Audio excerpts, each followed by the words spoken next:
예, 안녕하세요, 여러분들. 반갑습니다. 화이자 종목 여러분들과 함께 좀 살펴보도록 하겠습니다. 우선은 뭐 기술적 관점을 한번 살펴볼까요? 어이구, 화이자 많이 빠졌다겠죠. 약간 지금 뭐 미국의 정책, 트럼프 정책을 보게 되면 화이자가 뭐 올라갈 만한 그런 정책은 잘 보이지는 않고 있습니다. 그나마 좀 나름대로 이제 실적 개선에 대한 또 의지가 있고, 비용 관리, 거기 측면에서 좀 보는 거죠. 네, 아직까지 돌려준 건 없네요. 그쵸? 이게 추세가 빠지고 있는 거고, 그래도 이것을 좀 거래량이 동반된 부분이 있긴 했을까? 그래도 최근에는 네, 쫄래쫄래 올라오는 부분이 있습니다. 그쵸? 이렇게 올라오는 거고, 그 다음에 뭐 공간은 존재해요. 여기 보시되면 이만큼 공간은 존재하니까. 근데 올라오다가 지금 아마 여기가 저항대 걸렸구나. 25달러에서 걸렸다가 지금 상승 삼각형 패턴의 모양새가 나오면서 올라오고 있습니다. 그리고 뭐 그래도 이제 화이자는 실적도 약간 긍정적으로 발표하는 부분도 있고, 그 다음에 뭐 화이자의 매력이라고 한다면 배당 아니겠습니까? 꼬박꼬박 분기 배당을 주는 기업이기 때문에 그런 관점 본다면 화이자에 대한 매력도는 분명히 있을 거라 보여집니다. 그래도 좀 나름대로 밑에서 이거 몇 프로 정도 올라왔나요? 여기서 보게 되면은 야 그래도 꽤 올라왔네. 15% 정도 올라왔네요. 15% 정도 올라오고 나서 이제 앞에 저항대 걸렸다 밀렸다가 그래도 계속 상승 추세를 유지하면서 올라가고 있습니다. 그러면 노란색 부분이 좀 기대가 되죠? 노란색 부분까지 올라오게 된다고 한다면 제가 보기에는 지금 24달러에서 움직이는데 26달러까지도 좀 기대해 볼 수가 있긴 하겠네요. 26달러. 그렇죠. 여기 26달러. 그렇죠. 26달러까지도 한번 기대해 볼 수가 있긴 하겠다라고 볼 수가 있긴 했습니다. 그러면은 26달러. 근데 26달러에서는 약간 밀리긴 하겠다. 천천히 올라오고 있어요. 근데 이제 실제적으로 뭐 현재로서는 화해자가 특별하게 올라갈 만한 모멘텀이 그렇게까지 잘 나오지는 않고 있습니다. 뭐 나중에도 또 기업은 어떻게 될지 모르니까. 근데 우선 이제 소식이 있어가지고 여러분들 요 소식 한번 공유해 보도록 하겠습니다. 어떤 소식이 있냐 이런 소식이 있었거든요. 이거 블로그에다 올려드린 건데요. 네, 잠시만요.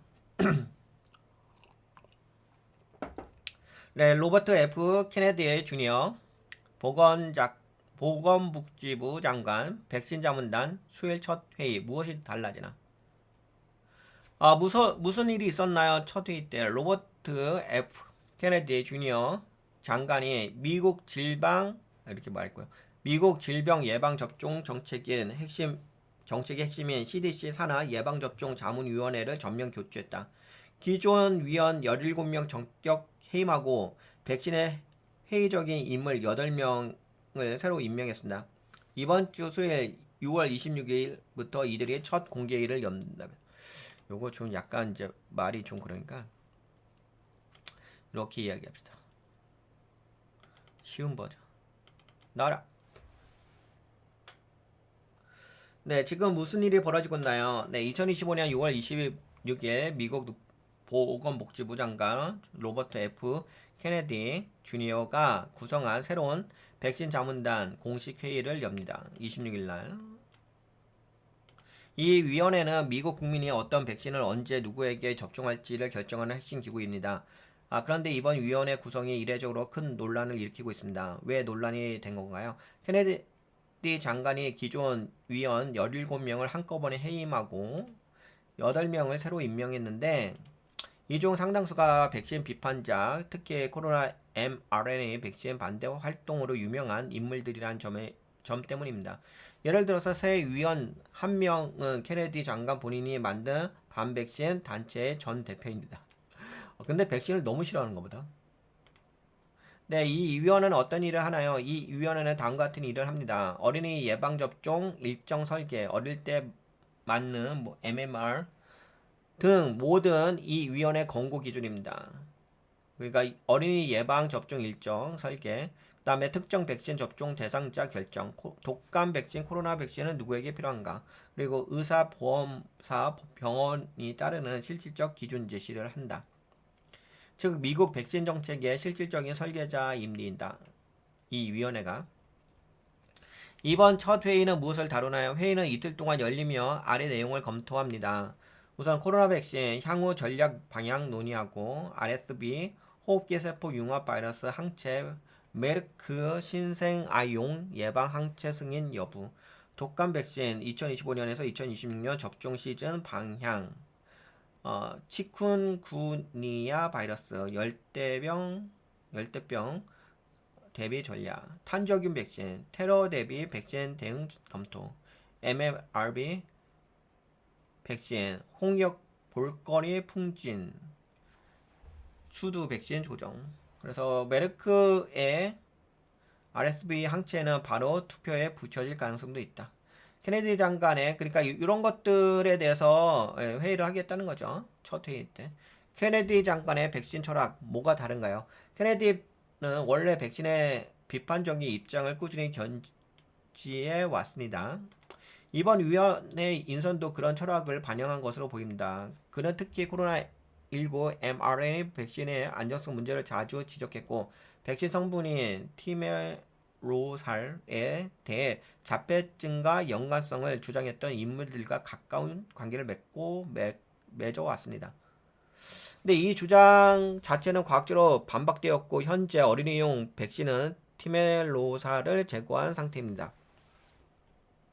미국 내 반응은 어떤가요? 의료계와 일부 정치권은 크게 우려하고 있습니다. 특히 공화당 상원 의원 빌 캐시디조차 이렇게 말했습니다. 위원회는 법적으로 균형 있는 전문가 구성이 필요하다.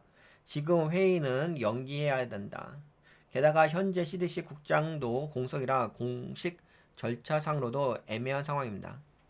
왜 시장과 투자자도 관심을 가지나요? 이 위원회가 바꾸는 정책 하나하나가 제약사의 매출을 바꾸고 건강보험의 보상 정책을 바꾸고 의사들이 백신을 어떻게 처방할지까지 영향을 줍니다.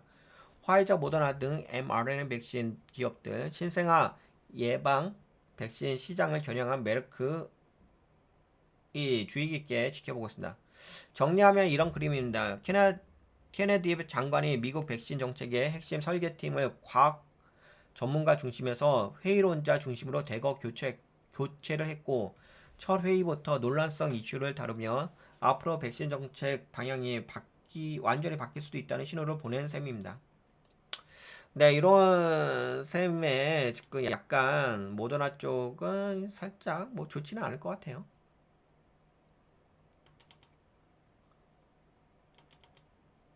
우선 이제 보건복지부 장관 자체가 백신 자체를 그렇게 안 좋아하니까 그리고 위원들도 막 바꾸고요 해가지고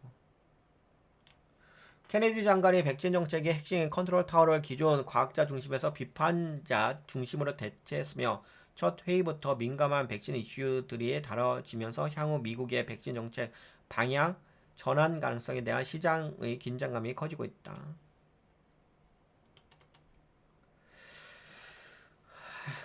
그래서 이런 상황에서 로버트 F 케네디 주니어 장관이 주도한 백신 자문위 교체와 정책 방향 변화는 단순한 정치 이벤트가 아니라 모더나 화이자 같은 기업의 주가에 실질적인 영향을 줄 수 있는 변수입니다. 케네디 백신 정책이 모더나 화이자 주가에 미치는 영향. 자문이 전면 교체했다. 기존의 과학자에서 mRNA 백신 회의론자 중심으로 교체했다. mRNA 백신 비판 성향 다수의 위원이 코로나19 백신 부작용 강제 접종 정책의 비판적 입장이고 티메로살 그다음에 자폐 연관 이슈 재조명 과학적으로 반박된 주장임에도 공청회 주제로 복귀됐다.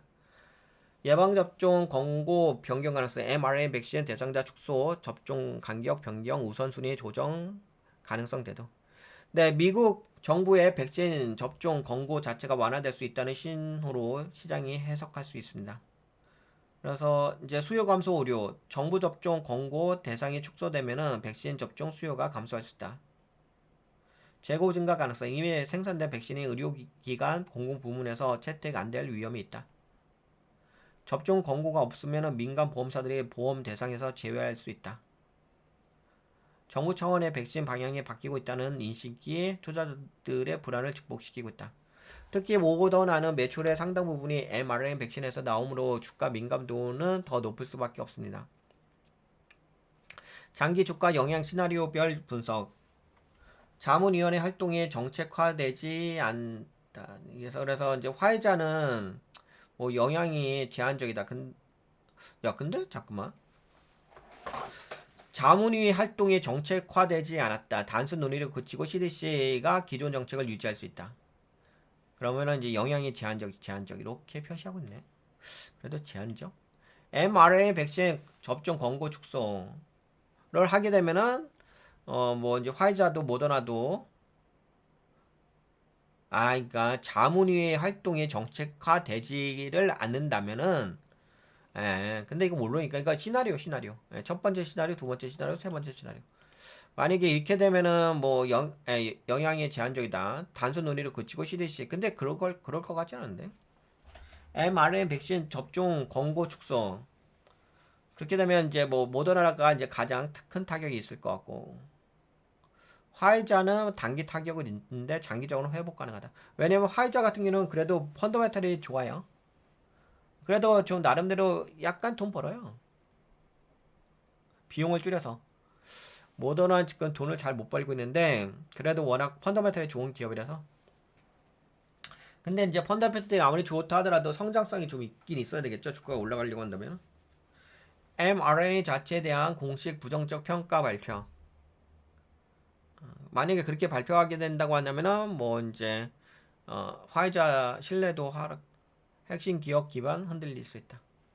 화이자는 mRNA 외에도 일반 의약품, 항암제, 희귀질환 치료제 등 사업 다각화가 되어 있다. 그래서 이제 뭐 상대적으로 모더나보다는 영향을 덜 받을 수 있다. 모더나는 아직 코로나19 백신과 관련된 매출 의존도가 높다. 그래서 이제 요번에 가장 타격을 받는 게 모더나일 수 있다. 이렇게 보는 거죠. 반대로 주가가 긍정적일 수 있는 변수도 존재합니다. 정치적 이벤트에 불과라는 시장의 해석이 확산된다고 한다면 투자자들은 실제 정책 변화보다 정치 퍼포먼스로 인식. 근데 제가 보기에는 퍼포먼스 아닌 것 같은데. 바이오 임상 데이터로 신뢰를 회복할 수 있다. mRNA 백신의 효과가 추가로 입증되면 정책과 무관하게 수요 회복이 증가할 수 있다는데 아직까지는 그렇게 보기는 어렵고 미국의 수요 견조, 유럽, 아시아 등 국가들은 여전히 mRNA 백신에 대한 우호적 그렇죠. 한국은 그래도 mRNA 백신에 대한 수요가 있어요. 그런 부분이 있기 때문에 그런 관점으로 본다고 한다면은 그런 관점으로 본다고 한다면 또 이제 어느 정도는 이제 판매가 될 수는 있겠다라고 볼 수가 있긴 하겠습니다. 결론적으로는 이제 화이자는 부정적인 영향이 한데 약간 약하게 부정적인 영향이 있다. 중간 수준의 구조적 리스크가 있고 회복 가능성은 높다. 모더나는 이제 강한 부정적 반응이 예상된다. 그렇죠? 사업 모델 자체가 흔들 수 있다. 대체 플랫폼 확장이 필요하다. 이렇게 볼 수가 있습니다. 그러니까 요번에 그 케네디 장관 정책 변화는 단순한 위원회 인사 문제를 넘어서 mRNA 기술에 대한 미국 정부의 신뢰 축소라는 시그널로 해석될 수 있다. 그 신호가 현실화되면은 특히 모더나 주가는 구조적 재평가를 받을 수 있다. 라고 볼 수 있습니다. 네, 이렇게 보시면 뭐 이제 어떻게 이해가 되시겠죠? 그래서 이게 지금 나름대로 저 소식이 좀 나오고 나서 그래도 뭐 화이자는 올라갔어요. 화이자는 올라갔는데 모더나 어떻게 됐을까?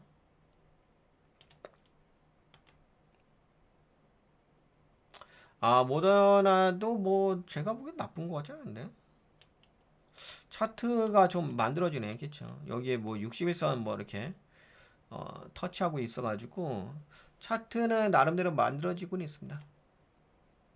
그래서 만약에 지금 차트는 제가 보기엔 나쁘진 않거든요.